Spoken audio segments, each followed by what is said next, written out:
Welcome to Relationship Mastery, a podcast for those who want to learn how to master the art of creating happy, healthy, and loving relationships.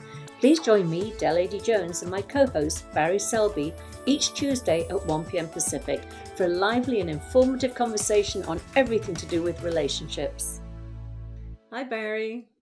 Hi, Dale. Last week we talked about narcissism. First we did codependency, then narcissism. And I did get a question of how do we know if we're in a narcissistic relationship? Ooh.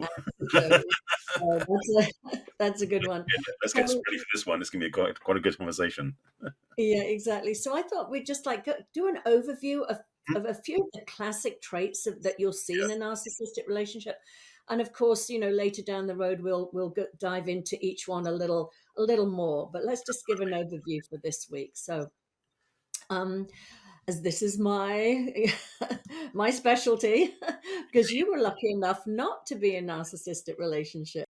I may have had a couple of glancing blows, but I don't think actually I didn't fall into one. Thankfully, no, I'm grateful for that. But I'm sure I came close to a couple of times where maybe my own inner radar and self-preservation pulled me out of it just because part of me knew don't do this. Oh, well, that's great. And that's good that you were listening to that, because I certainly wasn't.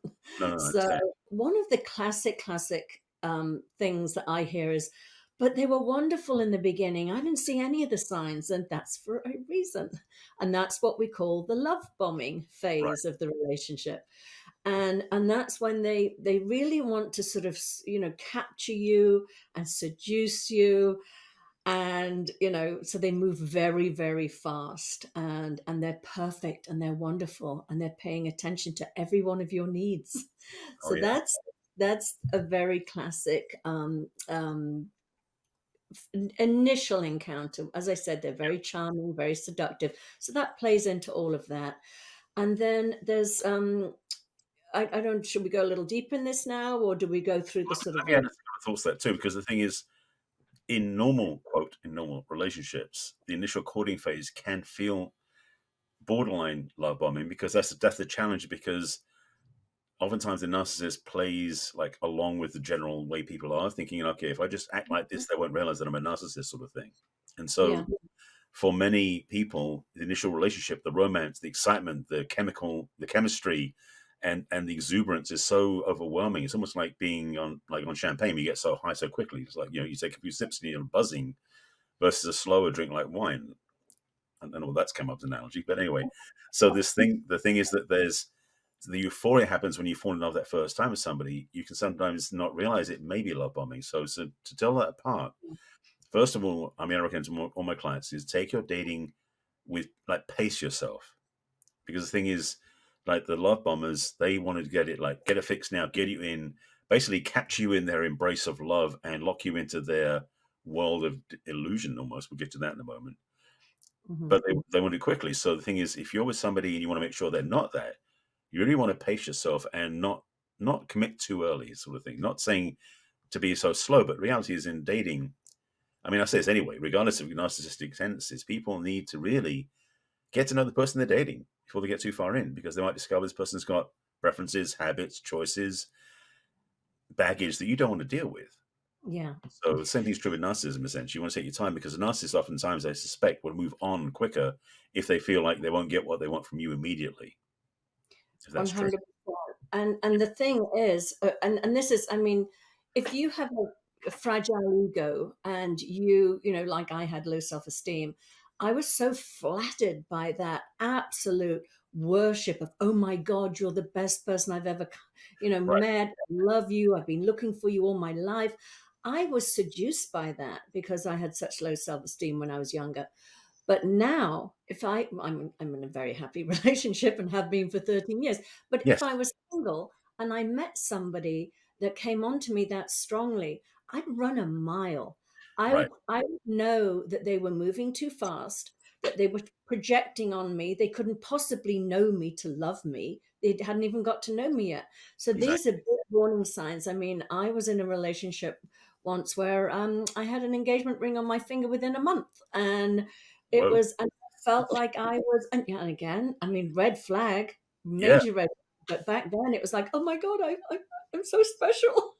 This person has fallen in love with me so quickly. So, yeah, it's the speed in which, like you were just saying, you recommend to your clients to take it slowly, but also be aware if Mhm. the other person is pushing too much, too Right. hard, too fast. It's like danger, warning signs, because they often want you to commit and be in a relationship with them before you see the chinks in the armor, before you really get to know them. Like they'll have you move in, so you're tied financially, or they want to have babies immediately, or get married, and you're sort of then you're a little locked. You're like, oh my god, I've got to make this work. So Yeah. they are doing it to actually to capture you is the word I use. Yeah, I So, would say the term I would use oftentimes is almost like the whirlwind romance. mhm. That And the frame, narcissist, yeah, because it's so you get so caught up in the storm, and the thing is, you don't recognize until you realize your feet aren't on the ground anymore that something's wrong. And yeah, so, again, the thing about it is that it's tempting sometimes to be caught up in the euphoria and the excitement, the exuberance of this new romance, especially if you've been alone for a long time, that you may not pay attention to your intuition. So, yeah, as you were saying, Dale, absolutely be aware of your surroundings, be aware of the environment, be aware of what's happening. Like it's almost like notice that time is passing more quickly with them than anywhere else. Keep an eye on your watch, sort of things. Like no reality around you, so that you recognize this person may not be who they really are. We were yeah, joking earlier before the show about how oftentimes these people who are love bombing are trying to convince you early on to be with them, so you don't notice the flaws in their presentation, so to speak. And I say it's like some trying to sell you a car without letting you see the underneath where it's rusty. It's that yeah. presentation of like it looks okay on the top. Don't worry about what's underneath. And the Mhm. thing is, in that love bombing, that's really what they're doing is overwhelming you with so much adoration and adulation that you won't look behind the curtain and see the flaws that are really there. Yeah. So have your wits around you, absolutely. No, absolutely. It's so true. Um, and then the other, moving through these quite quickly here, as we said, Yes, we'll yes. cover these deeper and deeper. But another one is when you start, so you've had that initial love bombing, you're on that pedestal and you feel amazing. Like I said, you're the one they've been looking for all their life. Mhm. Then all of a sudden, it's like the criticism comes in and it's just intermittent. Mhm. And then there's these sort of, so you're on the, I call it on the pedestal, off the pedestal. There's Right. that sort of like worship and then belittling, and then Yeah. worship and belittling. And that actually has an incredible psychological effect on our brains. We Mhm. become like, rats in a cage that want the reward, and they'll keep, if it's intermittent, they don't know. Like if a rat is in a cage and they hit the lever and they get a little pellet of food, and every time they hit the lever, they get a pellet of food. They just go about their business and do their thing and come when they're hungry and hit the lever. But if every now and again the lever doesn't give you what you want, you become obsessed about it, and the Right. rats hang out by that lever, just keep hitting it, waiting for that reward. And that's a psychological thing that happens with that intermittent reinforcement in that type of on the pedestal and then the devaluing, and on the pedestal and I didn't mean it, I love you, you're amazing, and all that stuff. So that's another, if you start to feel that. And then just to expand on that for a second, again, going back to the love bombing is they don't know you. They're just putting a template on top of you of Yes. their idealized love. And as you start sort of, as I say, leaking out the edges a bit and being yourself, and they Mhm. don't like it, they try and push you back into that image they want of you. And they'll do that by shaming you. Oh, I can't believe you just did that. Oh, I've noticed you do that. It's just the nitpicking, and it's to really, because they can't bear the thought that, oh no, hang on a minute, this isn't my ideal love that I've been searching for all my life.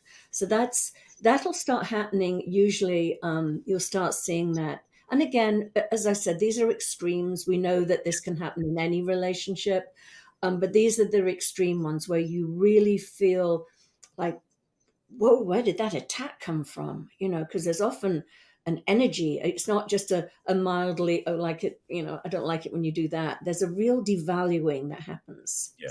Well, the thing is, ultimately, and underneath all of it, in a way, is the desire for control. Mm-hmm. And Yeah.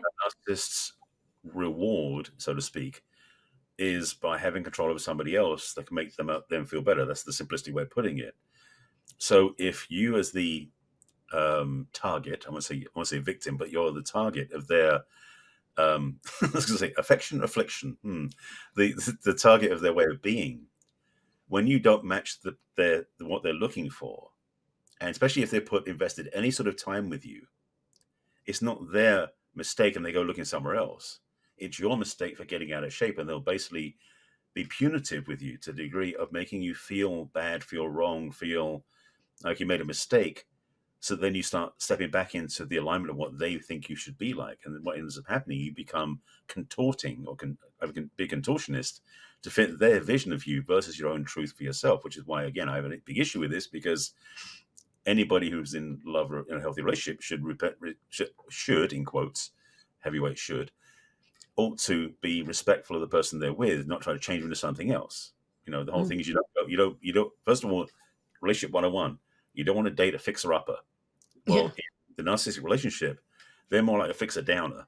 they want to they want to reshape you into the image of what they want, which they then fully control, and they have dominion over. Again, control. So all these Absolutely. things we're talking about have threads in that. So just notice what we're talking about, but also notice how that leads you out of your own control and Hmm. into their domain, so to speak. Yeah. Yeah, exactly. And that's what, again, picking up on what we talked about with the codependency, it's like when you Mhm. don't have that strong sense of self, when you don't value yourself and respect yourself, and you are dependent on somebody else's approval, you become hungry for that. So that whole thing again, like when they're adoring you and worshiping you, that in the moment it feels like it's filling a hole that you Mhm. have in yourself. It's not, if it's a bottomless pit, but in that Right. moment there's a certain amount of satisfaction for being valued and loved, or that's what you perceive it as. And then when the devaluing happens, it's like you become so panicked, and so, where's that sustenance that I'm in this relationship for? And you keep hanging in there to do that. And as we were saying, Barry, when we really, really, know ourselves and know that we have everything inside us, we're less susceptible to that on the pedestal, off the pedestal, as I say. Right. But also wanted to move on to another thing that starts to happen, very much so, is the gaslighting, which is a big, Oh, big topic. oh, yes. But briefly, what gaslighting is, we all know it comes from the Ingrid Bergman movie in the 40s, I think it was, when her husband tries to convince her that she's going crazy by playing with the gaslights in their apartment, and then every time she comments, he's like, "What's wrong with you? Nothing's wrong with these lights." And that happens in these relationships too. You can actually see something, you can have evidence, you can have a piece of paper or an email or a text or a bank account or whatever it is, absolute knowledge of an event, and they will are so brilliant at convincing you that what you didn't see what you saw, Mhm. and what you're feeling is wrong, and you're insane for feeling that way. And it's so insidious, it's over time.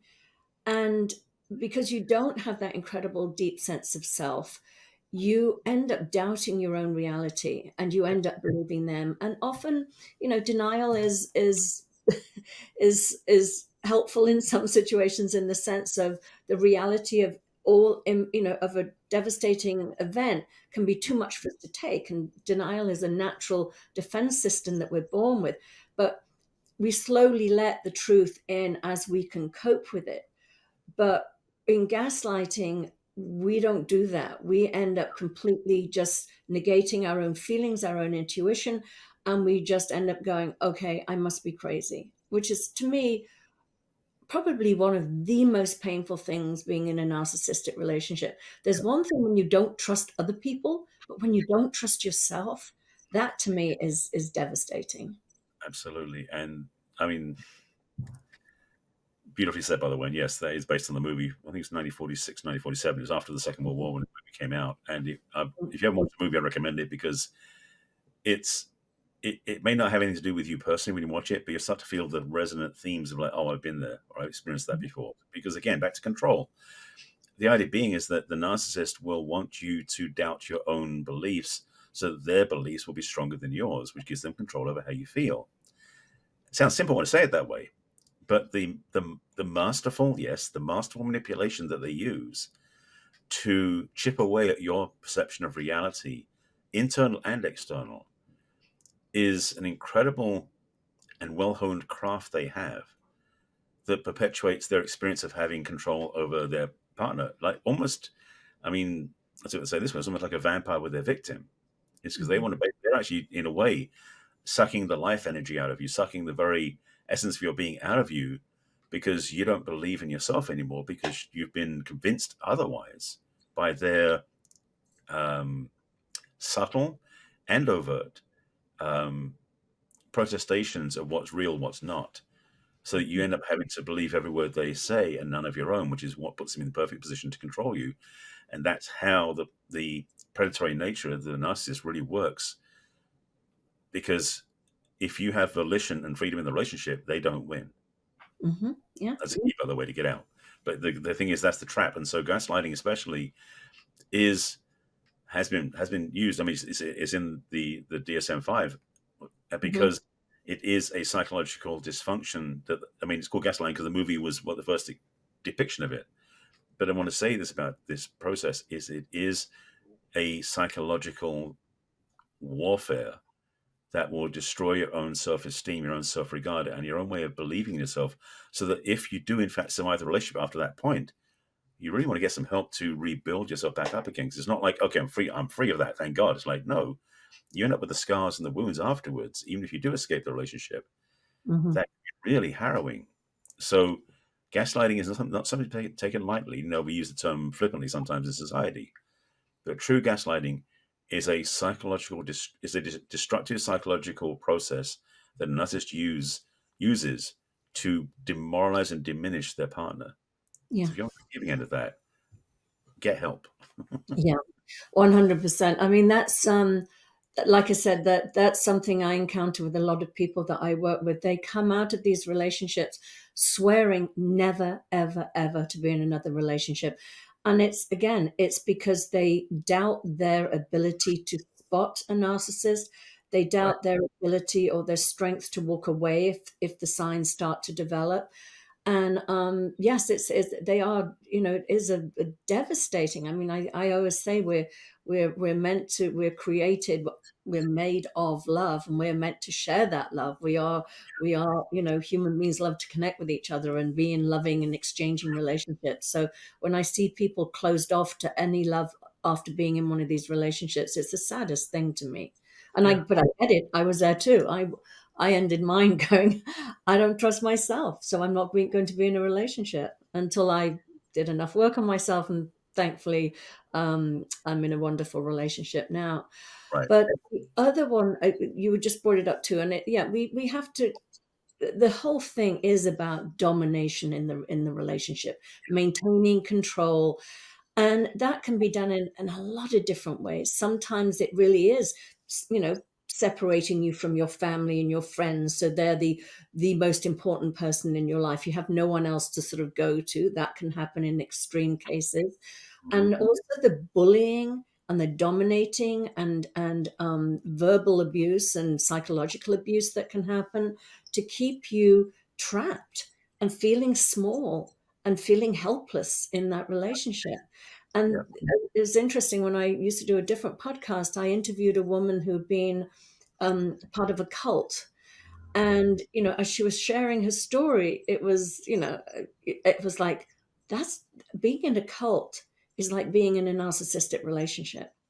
How they lure you in. They don't ever come out and, say, hey, I'm a cult. Come and join me. I'm gonna take over your life, take all your money, leave you completely dependent on me, and control your every move and who and what you are in a relationship with or what you do. And it is. I mean, most cult leaders are narcissists, if not sociopaths and psychopaths.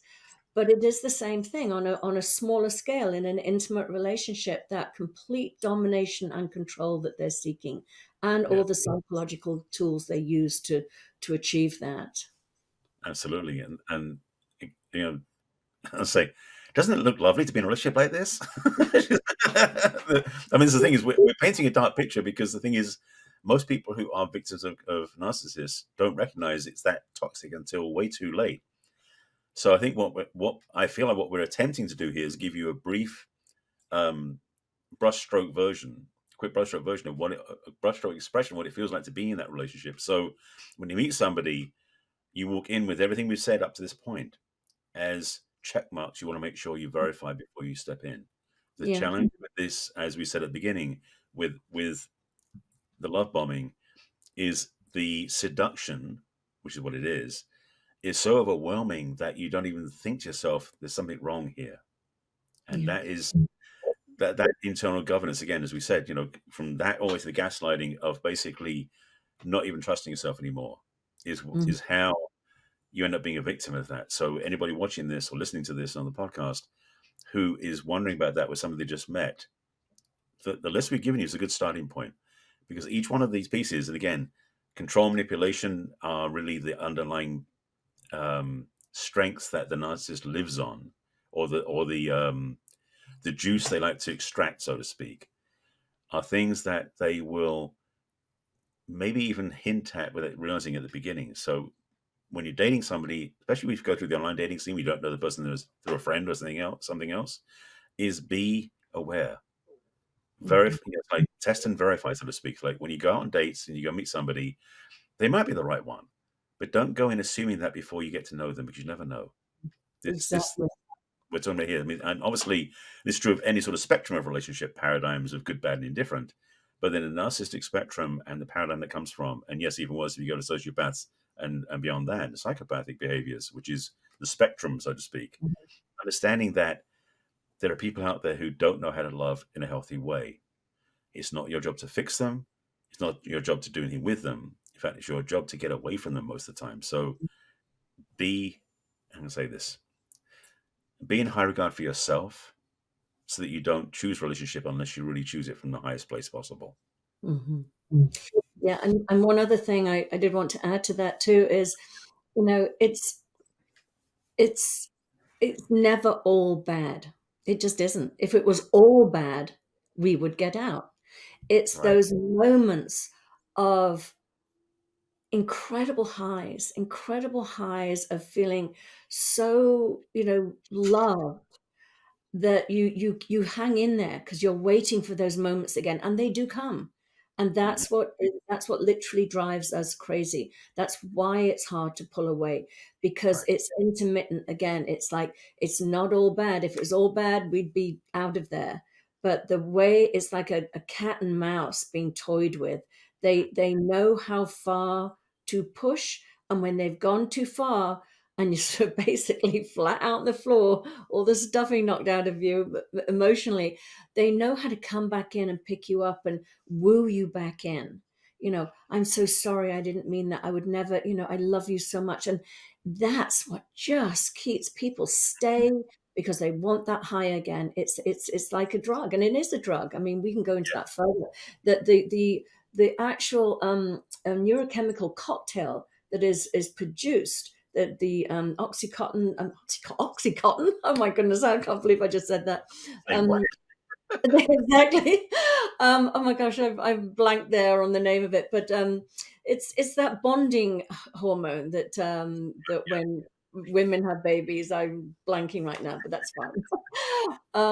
But there is an actual chemical addiction to go with the psychological addiction, and I Yeah. think when people know that, they are less likely to blame themselves. What's wrong with me? Why don't I have the courage to leave? Why am I putting up with this?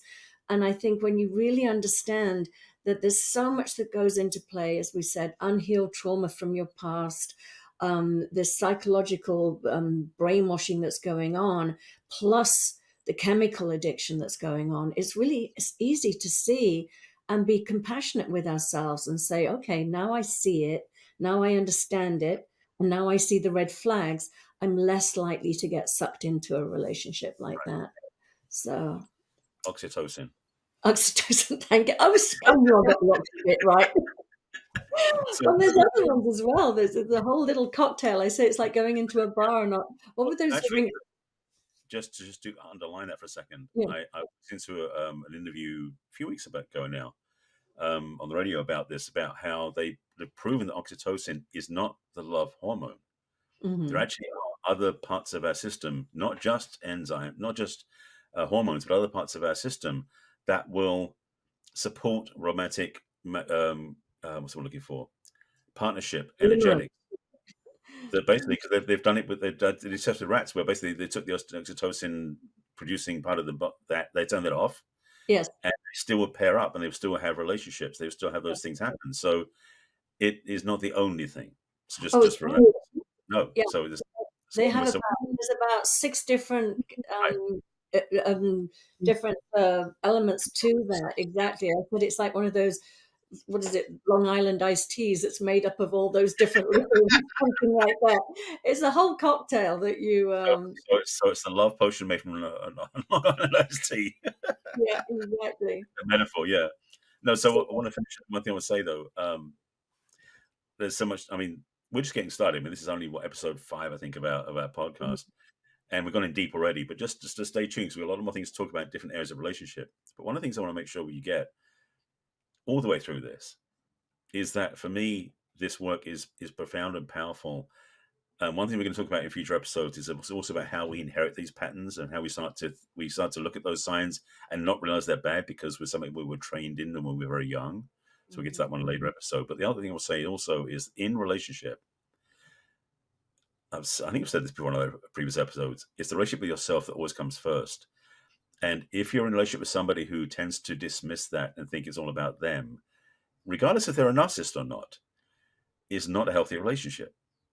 So all the stuff we're talking about here and all the things we're teaching and inspiring and awakening you with and reminding you how to have your own relationship mastery, I want to really make sure you get the point that the relationship with yourself is the ultimate goal through all these relationships you're in, because that's the one that has the most resonance, because the one you're with the whole life.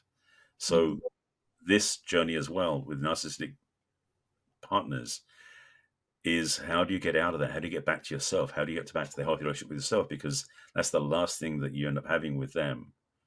So we're going to talk about that as well. I know I'm just planting seeds for future episodes. So stay tuned. yes, and that's the end of today's episode. But yes, totally agree, Barry. We've got lots and lots to delve into. Oh, So. yes. Okay, so everybody have a wonderful week, and I'll see you back here next week, Barry. Sweet. Yep. Take care. Take care, you too. Bye bye. We trust you enjoyed this episode and invite you to share this with your friends and loved ones. In fact, please subscribe to our Relationship Mastery podcast. That way you'll get each new episode fresh and shiny as soon as it is released. We'd love to hear from you as well. So go ahead and enter your questions and comments at relationshipmastery.show. Take good care. We will connect with you in our next episode of Relationship Mastery.